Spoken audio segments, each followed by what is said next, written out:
귀한 찬양에 감사드립니다. 하나님이 영광 받으신 줄 믿습니다. 우리 하나님께 영광의 박수를 한 번 더 올려드립니다.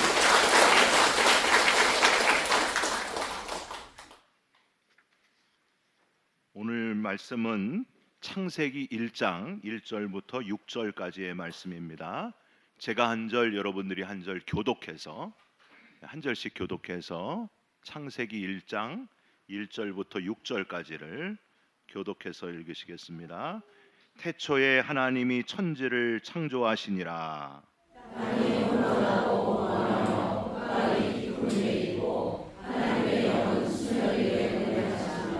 하나님이 이르시되 빛이 있으라 하시니 빛이 있었고, 빛이 하나님의 모습에 좋았더라. 하나님이 빛과 어둠을 나누사. 하나님이 빛을 낮이라 부르시고 어둠을 밤이라 부르시니라. 저녁이 되고 아침이 되니 이는 첫째 날이니라.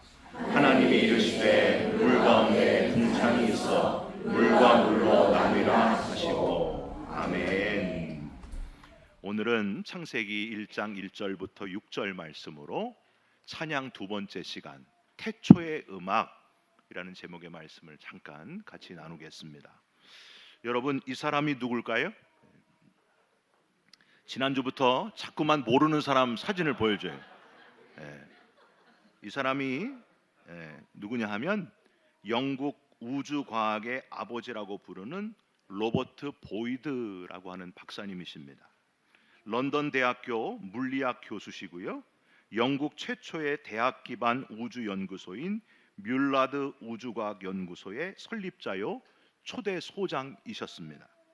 보이드 박사님은 육안으로 우리 눈으로 볼 수 있는 별들의 수는 약 10만 개이고 최신 전자망원경을 가지고 한 은하계 안에서 볼 수 있는 별의 수는 2천억 개가 된다. 이렇게 이야기하셨습니다. 그리고 최신 망원경을 가지고 볼 수 있는 그 전체 우주 속의 별들의 수를 계산해 보니까 2천억 곱하기 1,000억 개 정도 된다. 여러분, 총 몇 개가 될까요? 못 셉니다. 그런데 우리가 눈으로 보지 못하는 별의 수까지 합치면은 얼마나 어마어마하겠습니까? 그 모든 것들을 하나님이 만드셨다는 거예요. 여러분, 또 지금 우리가 보기에 반짝거리는 별빛 있잖아요. 별빛, 하늘의 별빛, 반짝거리는 그 별빛은 10만 광년 전에 반짝였던 빛이 우리 눈에 이제 들어온 거예요. 오늘 들어온 거예요. 지금 반짝이는 게 아니고요. 오늘 밤 우리 눈에 그게 들어왔는데 우리는 그러잖아요. 오늘 저녁 별빛이 유난히 반짝이지 그러잖아요. 근데 그 빛은 10만 광년 전에 비쳤던 빛이라는 거예요. 참 신기하지 않습니까? 보이드 박사님은 독실한 크리스찬 천문학자로 우주과학의 발전이 신앙을 위협하기는커녕 오히려 창조주 하나님의 광대하심을 더 깊이 이해하게 만든다. 이런 말씀을 하셨습니다. 우주과학의 발전이 신앙을 위협하지를 않고 오히려 창조주 하나님의 광대하심을 더 깊이 이해하게 만든다. 그렇게 말씀하셨어요. 많은 대중 강연과 저술 활동을 펼치면서 살아있는 동안 하나님을 전하고 또 전하면서 우주를 지으신 하나님을 전하면서 결국에 하나님 품에 멋지게 안기셨다 하는 겁니다. 사랑하는 성도 여러분, 밤에 핸드폰만 보지 마시고 유튜브 보느라고 밤새지 마시고 창문을 열고 우주의 별을 한번 쳐다보시면서 하나님의 창조의 위대하심을 찬양할 수 있는 저와 여러분이 되셨으면 좋겠습니다. 또 한 사람, 여러분, 이 사람은 누굴까요? 그래도 아시는 분이 있을 텐데, 케플러입니다. 여러분, 케플러. 독실한 신앙인이었고요.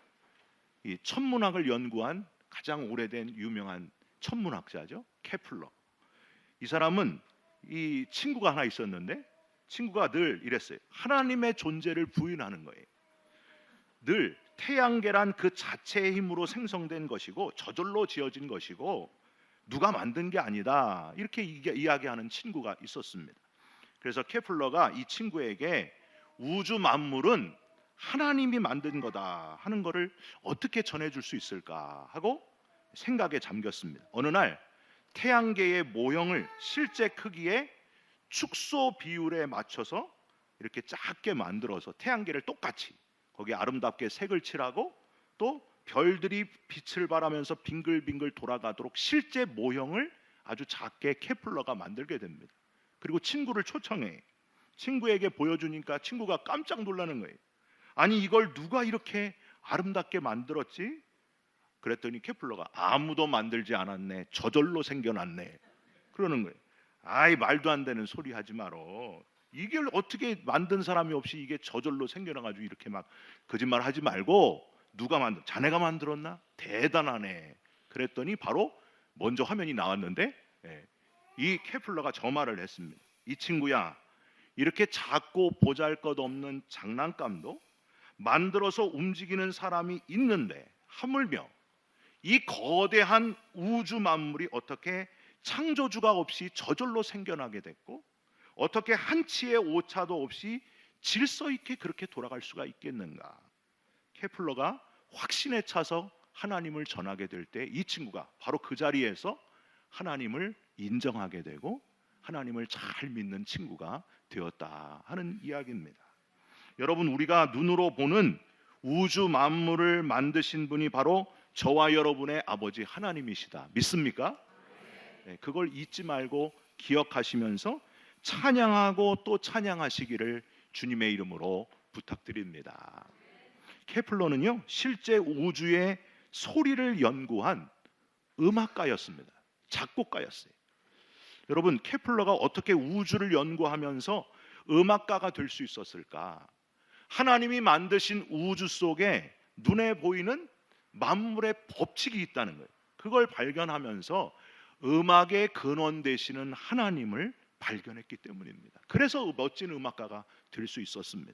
오늘 우리가 읽은 창세기 1장 1절만 다시 한번 볼까요? 다 같이 시작. 태초에 하나님이 천지를 창조하시니라. 모든 성경의 기준이고 우리 신앙의 기초가 되는 구절, 안 믿는 사람도 다 외우고 있는 구절이에요. 문제는 외우기는 하는데 믿지 않는다는 게 문제예요.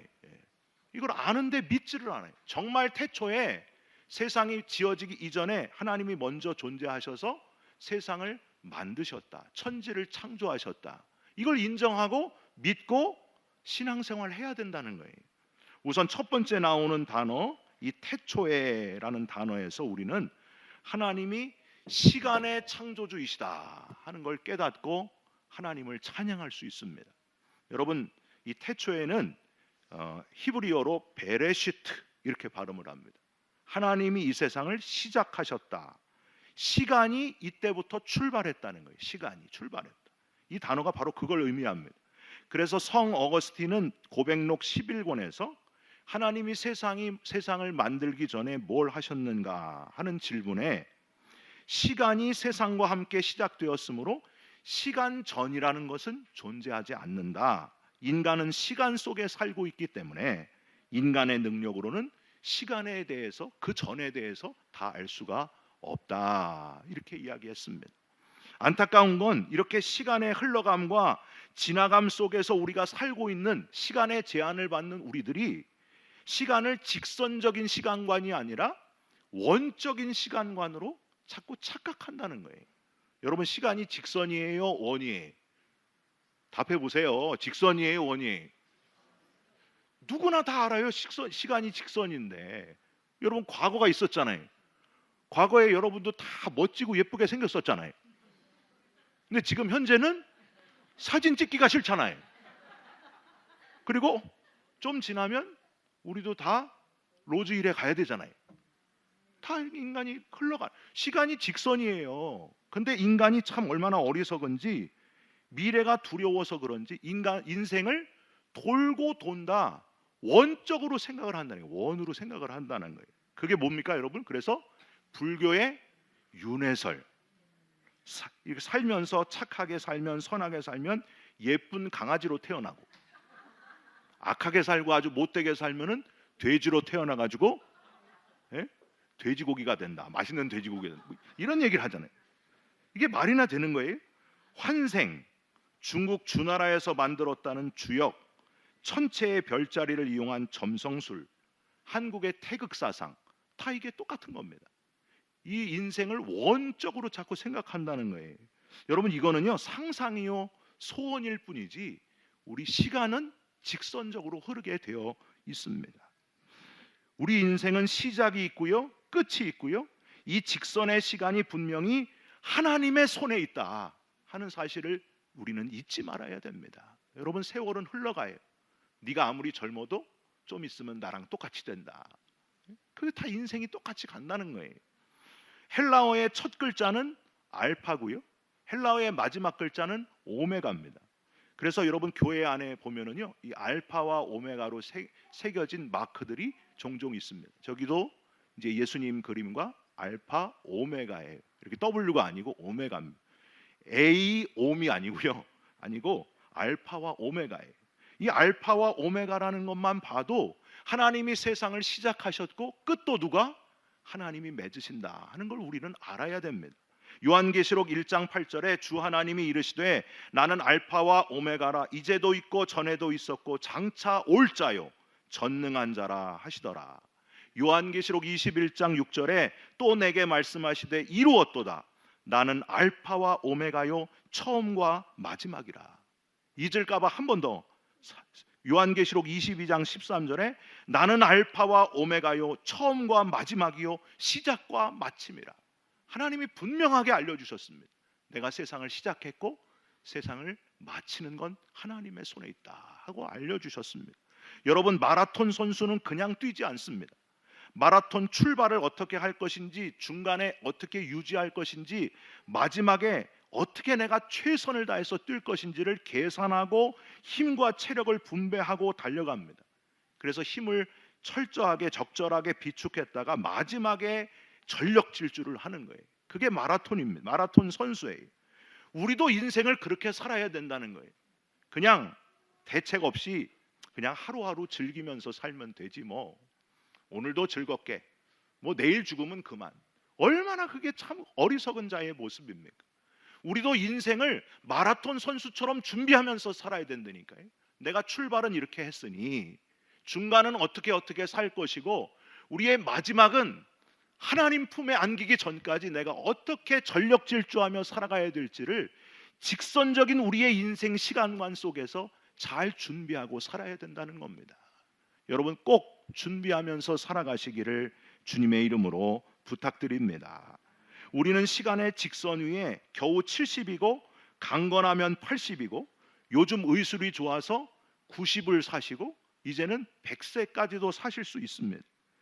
감사하고 하나님께 찬양할 이유는 이렇게 100세밖에는 못 사는 우리 인생을 영원히 살 수 있도록 우리에게 영생의 길을 허락하셨다는 거예요. 할렐루야. 십자가의 예수 그리스도를 통해서 구원받게 되면 우리 짧은 인생이 의미 없는 인생이 아니라 영원한 영생의 삶으로 부활의 나라의 특권, 그 나라에 살 수 있는 부활의 주인공이 된다는 거예요. 여러분, 하나님을 찬양할 수밖에 없습니다. 우리에게 영원한 삶을 주셨다고 하는 사실, 영원한 부활의 나라를 허락하신 하나님께 감사하면서 힘있게 찬양하시기를 주님의 이름으로 축원드립니다. 살아계신 주, 이 찬양할 때마다 막 마음이 떨려요. 우리 인생이 여기서 끝나는 게 아니구나. 영원한 부활의 삶이 직선의 시간 속에 끝에 주님 품에 안기면서 부활의 삶이 예비되어 있구나. 여러분, 마음속에 확신을 가지고 오늘도 힘있게 찬양하시기를 주님의 이름으로 부탁드립니다. 두 번째로, 하나님의 창조 가운데 여러분 잘 들으세요. 음악의 기본인 리듬과 박자를 하나님이 만드셨다. 이걸 깨닫고 하나님을 찬양하시기 바랍니다. 여러분, 눈에 보이는 모든 것들은 다 공간 속에 존재하는데 음악은 시간 안에서 만들어진 거예요. 시간 안에서. 음악과 시간은 아주 잘 밀접하게 연결되어 있습니다. 창세기 1장 4절 끝에 보면은요, 끝에 하나님이 빛과 어둠을 나누사 빛이 있고 상대적인 어둠이 있게 하셨어요. 낮이 있고 밤이 있게 하셨어요. 6절을 한번 보세요. 하나님이 이르시되 물 가운데에 궁창이 있어 물과 물로 나뉘라 하시고, 7절은 우리가 읽지 않았지만은 제가 읽어드릴게요. 하나님이 궁창을 만드사 궁창 아래의 물과 궁창 위의 물로 나뉘게 하시니 그대로 되니라. 여러분 뭐 느껴지지 않아요? 항상 짝으로 하나님이 만드셨구나. 이게 참 신기해요. 바로 여기서 우리 음악학자들이 두 박자계를 발견하는 거예요. 하나님이 세상을 만드실 때 두 박자를, 리듬을 만드셨구나. 그렇게 창조하셨구나. 4분의 2박자, 4분의 4박자가 여기서 만들어지는 거예요. 여러분 제가 하는 얘기가 아니에요. 음악학자들이 하는 얘기예요. 또 세상을 며칠 동안 만드셨어요? 6일 동안 만드셨어요. 6일 동안. 7일은 쉬셨어요. 일곱째 날은. 그 만든 걸 한번 보세요. 첫째 날 빛과 어둠이 있는 공간에 넷째 날에 해와 달과 별을 채워 넣으셨어요. 둘째 날 궁창과 물을 나누셨는데 다섯째 날에 거기에 필요한 것 공중의 새와 바다의 물고기를 만드셨습니다. 셋째 날 채소와 나무를 만드셨는데 거기에 필요한 것 여섯째 날에 동물과 사람으로 채우셨습니다. 총 몇 세트예요? 3세트. 4분의 3박자가 여기서 나오는 거예요. 제가 농담하는 게 아닙니다. 음악학자들의 견해를 다 찾아서 여러분께 말씀드리는 거예요. 우리는 막 두 박자, 세 박자, 그럼 꼭 네 박자, 무슨 송대관의 네 박자 인생 뭐 이런 거 생각을 하는데, 이 박자, 리듬의 근원은 바로 하나님이시라는 거예요. 계절을 만드신 하나님, 봄, 여름, 가을, 겨울을 만드신 하나님, 거기서 파도가 생기잖아요. 이 파도 효과, 리듬이 한층 더 발전되고 이 파도 리듬이 사람의 마음을 근본적으로 열광케 한다는 것, 이게 다 하나님이 만드신 것들입니다. 그래서 여러분 파도를 잘 알고 익숙했던 바다 사나이 어부 베드로하고요, 사랑의 사도 요한, 어부 요한을 열정적으로 하나님이 사용하신 것도 예산 일이 아닙니다. 여러분 우리 이 박자를 만드시고 리듬을 만드신 하나님을 기억하면서 박자와 리듬을 가지고 하나님을 찬양하시기를 주님의 이름으로 부탁드립니다. 우리 박성수 장로님이 착착착착 이렇게 박자를 딱딱 맞추잖아요. 저 근원이 하나님께 있다고요. 여러분 교회 드럼도 배우러 오시고 베이스도 배우러 오시고 다 오세요. 왜냐하면 음악의 근원이 하나님이시기 때문에 우리는 음악으로 하나님을 만날 수 있습니다. 마지막으로 소리를 창조하신 하나님을 발견하면서 하나님을 찬양하시기 바랍니다. 여러분 리듬과 박자만 있으면 음악이 돼요, 안 돼요? 안 되죠. 리듬과 박자만 계속 하루 종일 똑똑똑똑 이것만 하고 있으면 돼요? 뭐가 있어야 돼요? 소리가 있어야 돼요. 소리. 리듬과 박자와 소리가 합쳐져야 됩니다. 3절을 한번 보세요. 3절. 하나님이 이르시되 빛이 있으라 하심에 빛이 있었고, 여기서 이르시되 6절에도 나와요. 하나님이 이르시되, 개역 한글 옛날 성경에는 뭐라고 나와 있어요? 가라사대라고 나와 있잖아요. 가라사대. 그게 바로 하나님이 인류의 최초 우리에게 주신 소리입니다. 하나님이 가라사대. 여러분 우리 지난 전교인 수련회 가가지고 하나님이 가라사대 손 드세요. 그럼 다 손 드시고, 손 내리세요. 그럼 정신없이도 돼. 아니죠. 하나님이 가라사대 할 때만 가라사대 해야만 손을 들어야죠. 순종해야죠. 그런 게임 했잖아요. 제가 40년 전에 했던 게임이에요. 그걸 아직도 하고 있어요. 그런데 게임만 하면서 재밌어 했지, 이르시되 가라사대라는 그 말 속에 하나님이 소리를 창조하셨다는 사실을 우리는 자꾸만 놓치고 있습니다. 소리를 만드신 하나님, 신약에 가서 여자가 낳은 자 중에 가장 큰 자 누굽니까? 세례 요한. 세례 요한을 뭐라고 했어요? 광야에 외치는 소리라고 했습니다. 소리. 이 소리가 중요한 거예요. 그러니까 우리가 소리의 근원이고 소리의 주인이신 하나님 앞에 우리가 입으로 내는 소리로 하나님은 찬양받기를 원하십니다. 믿습니까? 우리가 입으로 내는 소리 중에 악한 소리들이 너무 많아요. 막 혼내고 막 험담하고 막 그런 소리를 하나님이 기뻐 받으시지 않고, 내가 너희에게 소리를 줬는데 이 소리로 하나님을 찬양하는 걸 하나님이 원하신다는 거예요. 여러분 오늘도 우리의 소리를 내서 하나님을 찬양하는 시간이 되시기를 주님의 이름으로 부탁드립니다. 음악의 기본인 리듬과 박자의 소리가 합쳐지면서 음악이 비로소 완벽하게 시작이 되었다고 하는 사실입니다. 태초에 하나님이 세상을 창조하시는 그 순간에 음악이 시작됐고, 음악의 근원이 하나님이신데, 우리는 음악의 창조주 하나님께 우리가 드릴 수 있는 최고의 음악으로, 찬양으로 예배한다는 것이 얼마나 뿌듯한 일이고 얼마나 감사한 일인지 모릅니다. 여러분, 가슴 떨리고 가장 기쁜 일은 사랑하는 사람을 만나는 일이지만, 우리가 정말 기뻐해야 될 일은 우리가 하나님을 찬양하고 소리로, 리듬으로, 박자로 음악의 근원이신 하나님을 찬양하면서 기뻐하고 내 영혼이 즐거워할 수 있다는 거예요. 여러분이 성가대의 찬양을 들으면 마음이 막 뭉클해져요. 안 믿는 사람이 교회 와서 제일 먼저 영향받는 게 찬양팀의 찬양과 성가대의 찬양입니다. 설교가 아니에요. 저는 얼마나 다행인지 몰라요. 성가대 찬양이 가장 인상적이에요. 왜냐하면 세상 사람들은 음악의 주인이 뭔지를 모르고 즐기고 막 비트 있게 노래 부르고 하지만 음악이 어디서 왔는지를 모르는 거예요. 근데 하나님 전에 와서 예배할 때 찬양팀과 성가대의 찬양을 통해 음악의 주인이 누군지를 영적으로 느끼는 거예요. 그래서 깜짝깜짝 놀라는 거예요. 여기 뭐가 있구나. 우리는 하나님으로부터 지어진 존재이기 때문입니다. 여러분, 마음껏 우리 영혼의 소리와 리듬과 박자로 하나님을 평생 찬양하면서 살아가는 저와 여러분이 되시기를 주님의 이름으로 축원드립니다. 여러분, 누구 사진일까요? 한번 보세요. 오늘 사진 또 보여줘요. 누구예요? 음악의 아버지인 요한 세바스찬 바하입니다. 이 바하는 자기의 음악이 어디서부터 왔는지를 정확하게 알고 있었습니다. 이 바하가 얼마나 천재적인 음악가였냐 하면 사람들이 이렇게 얘기했어요. 바하 이전의 음악은 바하로 흘러가기 위한 것이었고, 바하 이후의 음악은 모두 바하로부터 출발했다. 그 정도로 바하가 음악의 극찬을 받는 사람이었어요. 그래서 음악의 아버지였어요. 근데 사람들이 극찬할 때 바하가 뭐라고 고백했는가 보여주세요. 내 모든 음악은 하나도 빠짐없이 하나님의 영광을 위해서 쓰여졌다. 또 한 사람 보여주세요. 이 사람은 누굴까요? 음악의 아버지가 아니고 음악의 어머니. 음악의 아버지가 있으면 음악의 어머니가 있잖아요. 바하가 아니고 이분은 핸델이. 핸델. 왜 이렇게 머리를 다 볶고 있는지 잘 모르겠어요.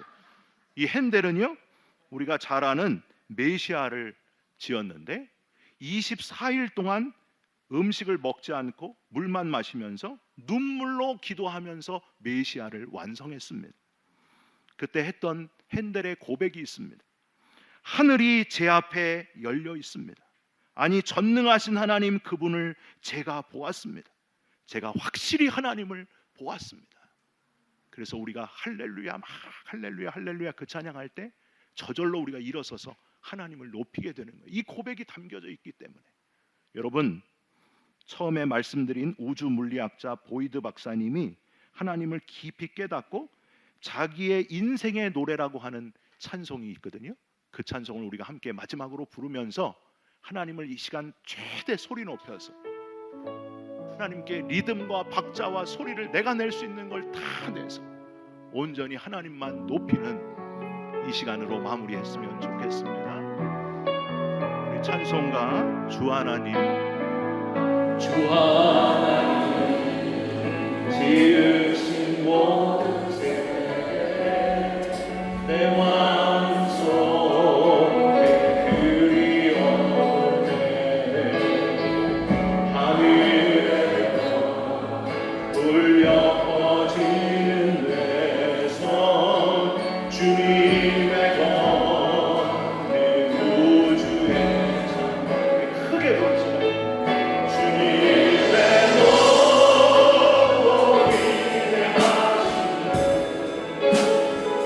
내 영혼 찬양하네. 주님의 노로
기도합니다. 눈에 보이는 모든 것들뿐만이 아니라 보이지 않는 시간을 창조하신 분이 하나님이심을 믿습니다. 우리가 잠깐 인생을 살지만 구원받고 영생을 누리는 영원한 영생을 우리에게 허락해 주신 것을 감사드립니다.